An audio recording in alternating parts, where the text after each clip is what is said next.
欢迎收看《环宇全世界》，带你走进全世界。全球各地的观众朋友，大家好，大家平安，我是何荣。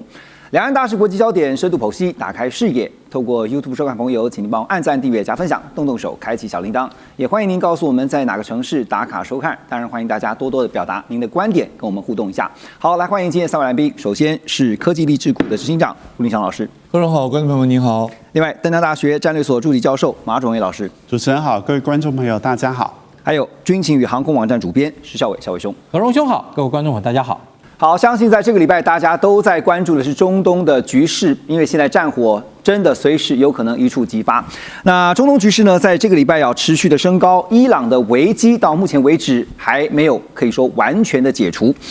有报道指出呢，美军的航母林肯号这个打击群呢，已经从南海现在赶紧的调往中东来驰援，因应可能会发生的冲突。不过呢，也听到了美国总统川普呢，他在1月16号很不寻常的主动向媒体表示，他说伊朗取消了超过800人的绞刑，而川普说呢，我非常尊重他们取消这项行动的决定。另外呢，也在社群平台上发文向伊朗目前的政权说谢谢。而川普先前呢，曾经针对伊朗对于当地抗议者的行为，他发文表示说，大家别担心这个援助正在路上。因此呢，也被外界认为这美军可能会出手来干预。而16号呢，又被媒体问到说，川普你的这个态度呢，是不是还是没有改变？川普的回应则是我们拭目以待。其实就是川普的口头禅他一向都会跟大家讲说 "We'll see" 我们再看看这个事情态势如何发展。所以现在伊朗的局势我们要如何来观察因为从先前委内瑞拉的经验来看，美方一向是速战速决，但是我们在这个节目当中也不断的强调，伊朗跟委内瑞拉是不同的，他要考虑的背后还有像俄罗斯，还有呢最近也传出有北韩，就是朝鲜，另外就是中国大陆的可能的一些因素还有就是美国跟以色列现在在这个中东局势上会如何分工？马老师。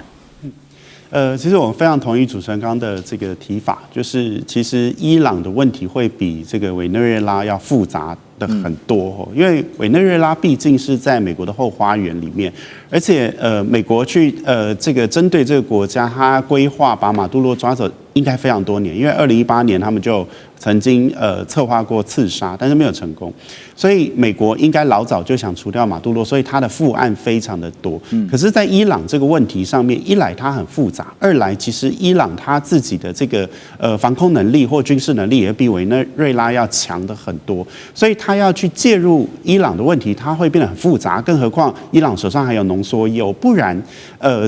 以美国现在的现有的军事部署，比如说他在巴林就有第5舰队，在科威特有军事基地，在沙烏地阿拉伯有这个苏丹王子空军基地，所以以他现地的这些军力，其实是蛮够应付伊朗。但是他为什么还要调派一个这个林肯号战斗群过去？我觉得他要摆的态势是来这个威慑你，然后威慑的目的是希望你谈判，因为现在目前伊朗内部的问题真的很大。就从去年美军跟以色列攻击伊朗之后，其实它后面带来的这个秩序的混乱跟通货膨胀的问题非常大。然后再加上伊朗在去年因为气候变迁的关系，所以它雨量少15%，这影响到它的粮食。那你知道这个只要一个国家的内部通货膨胀严重，粮食又有问题的状况底下，人民大概就会上街头反抗。所以这一次的这个反抗规模是这个联动性，而且全国性非常严重。那伊朗就用重手镇压。那对川普来讲，他希望的这个结局应该是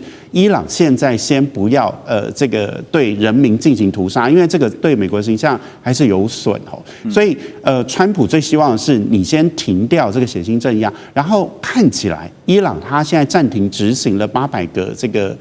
这个犯人的处决。事实上，我认为他给了川普一个台阶，或者是给了他一个好的反应。那这样子的情况，其实他创造一个美国跟伊朗之间可以谈判的一个空间，因为主要是现在伊朗内部自己的问题也非常严重，所以我相信伊朗也不太想在这个时候去惹美国。那川普，你从这个 NSS 最近的这个美国国家安全战略的这个指向，他在乎的主要还在西半球跟第一岛链，所以中东问题，也就是其其他区域问题，假设不把美国拖下水的话，对美国应该是现在川普最希望看到的，就是不要把过多的这个区域安全的问题把美国拖下水。那在这样双方的盘算下，然后伊朗又提出了这个又是给了川普一个好的台阶。其实我觉得后面应该双方会有谈判的可能。最主要，伊朗还是希望美国可以解除对伊朗的制裁，不然这个国际制裁持续的话，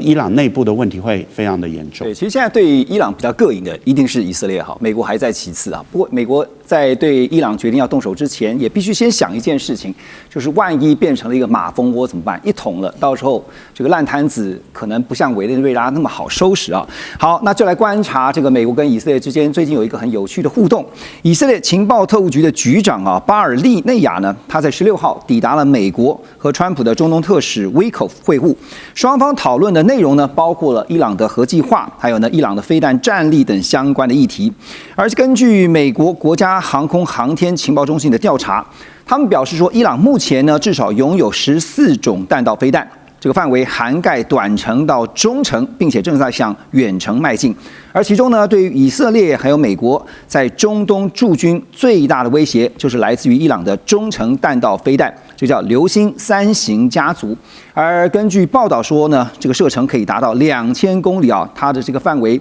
足以涵盖整个中东地区，乃至于东欧和南欧。所以看到在这个礼拜，其实中东的4个国家也都出面，希望能够赶快来斡旋跟调停。不过，伊朗跟委内瑞拉，我们再次强调是不同的，因为呢，伊朗是有攻击力道的啊。那么特别提到了它的中程弹道飞弹的战力啊，所以孝伟兄，您怎么看啊？这会是美国跟以色列发动攻击的最大隐忧吗？的确是啊，而且特别是我们看到以色列其实在去年一整年已经领教了伊朗飞弹的威力。就说大家看起来好像伊朗射了很多飞弹，大家以为这个过往以色列这个金刚不坏的各种的防空体系包含从低空层到中空层的这个铁穹，然后包含这个大卫投石索，然后到后面高空层的那个 Arrow 3，还有美国提供的萨德等等这一系列的系统，应该可以把以色列的这个防空网建构的这个滴水不漏。所谓滴水不漏，当然也不是说以色列不允许任何落弹落到他头上，他没有像当年的赫曼·戈林说，绝对不会有这个英国的任何一颗炸弹掉到德意志帝国头上。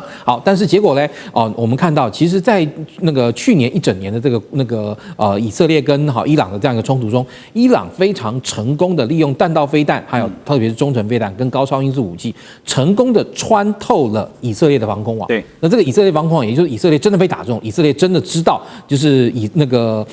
伊朗的这个飞弹不是摆在那边当摆设用的，而且伊朗这个飞弹，它过去在那个去年前年的这个整个军事行动中，对以色列所发射的数量，其实已经超过以色列所能够防御的数量。而且呢，最重要就是以色列大量的耗损掉它现有的防空飞弹，不管是这个包含比较低阶的铁穹，或者中高阶的大卫投石索，或我们刚刚前面讲到的 Arrow 3，或者是萨德这些飞弹系统等等，甚至于美军之前都还在这个波斯湾上帮忙在那个红海上拦下不少那个青年组织，也有美方帮忙，对，老美有帮忙结果发现哇不得了，也就是如果在这个时候，今天我们看到虽然说伊朗动乱，但如果伊朗动乱美国或是以色列认为可以趁这个机会，然后一举把现在的这个伊朗的这个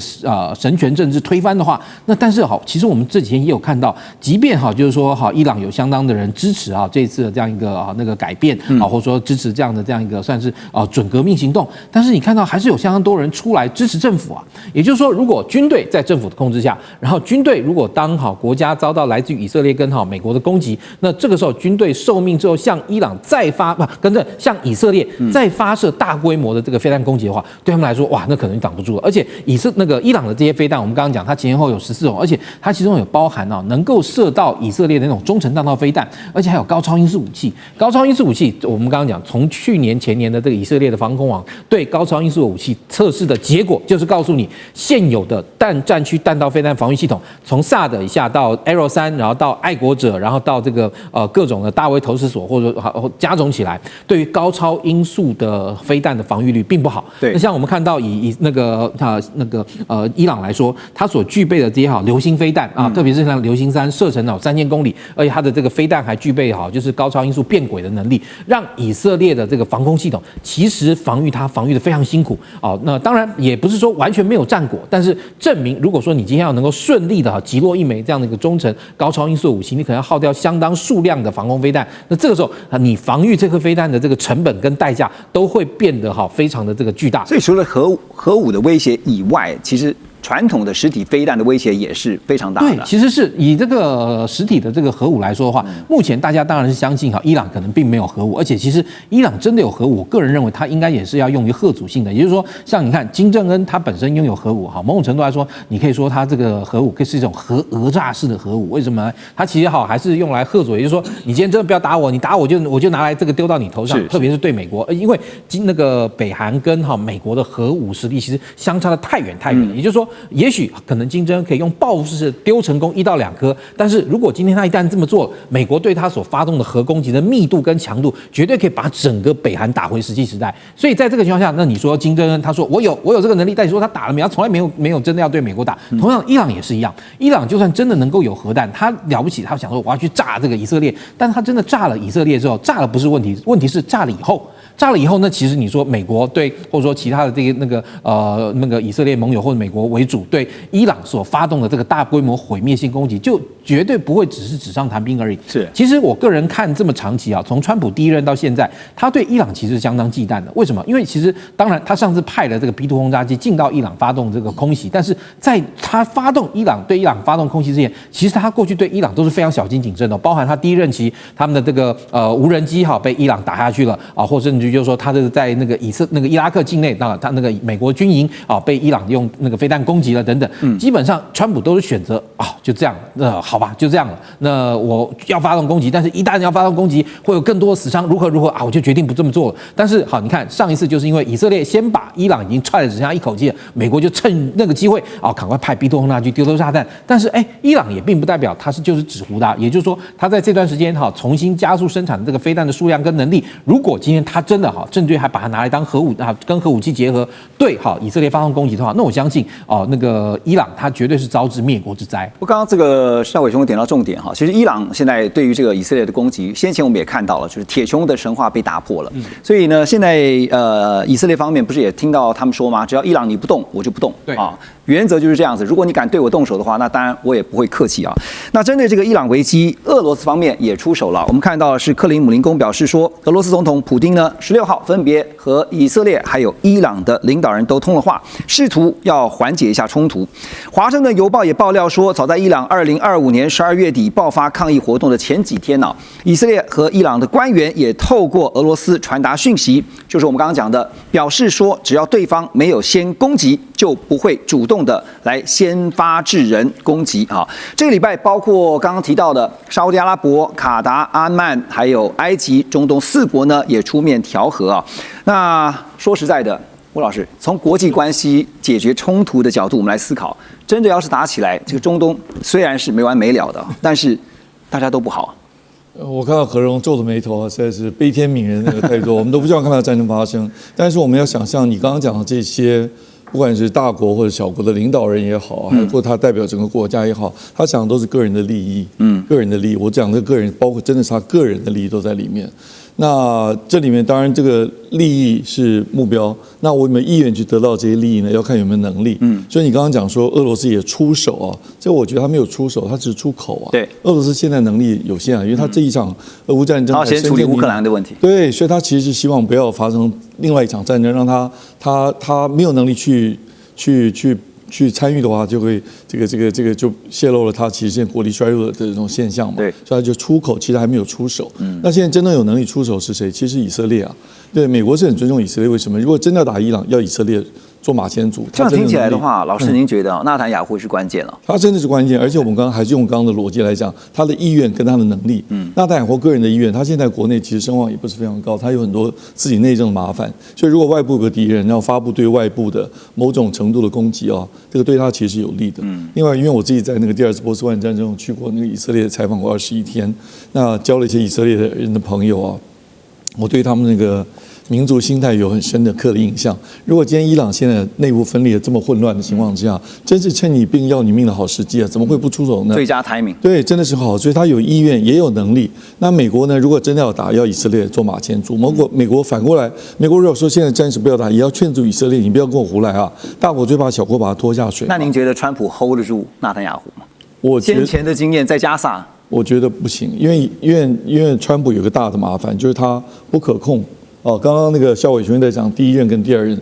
川普第一任跟第二任最大的差别，第一任他受了很多幕僚的牵制，但第二任他现在变得自己是个毒夫啊，可以专断独行了。那前阵子打这个委内瑞拉，我就想到那个以前李鸿章讲过一句话，叫做身怀利器啊，杀心四起。杀心自起，自然就起来。他发觉，我有这么大的能力的时候，他会想要比较动用这个武力，所以我会担心的意思就是说，